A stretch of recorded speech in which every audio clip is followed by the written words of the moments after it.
Well, if it's Tuesday, it's a special Super Tuesday edition of Meet the Press Daily. We're starting March Madness now. So good evening, I'm Chuck Todd, coming to you live from NBC election headquarters right here in New York City, where we are gearing up for quite a night and early morning in what has already been a roller coaster of a Democratic primary contest.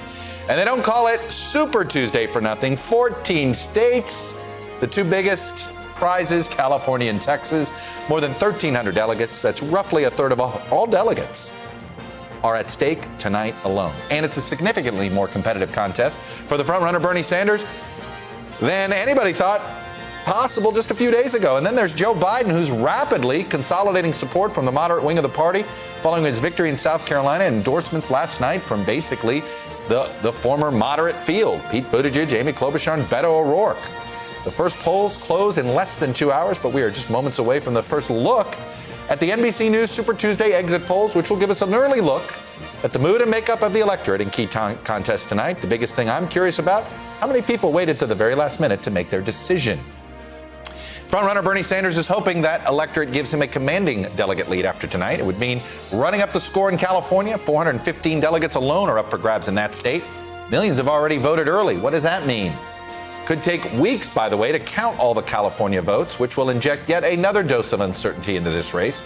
Sanders is also hoping for a win in Texas, where our recent NBC News Marist poll had him leading by double digits, but also had Bloomberg up big. All of that was before South Carolina.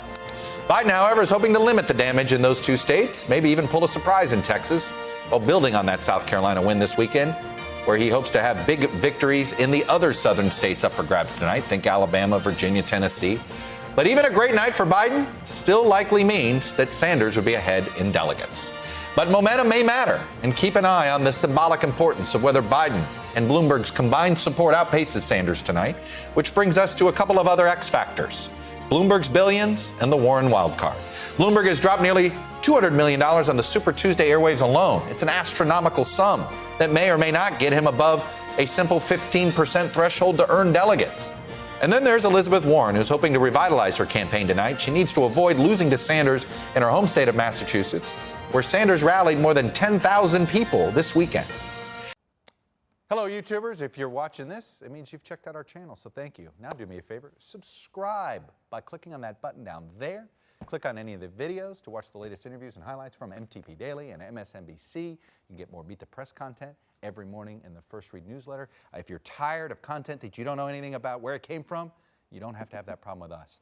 NBC News, MSNBC, MTP, and the Meet the Press mindset right here for you on YouTube. Subscribe now.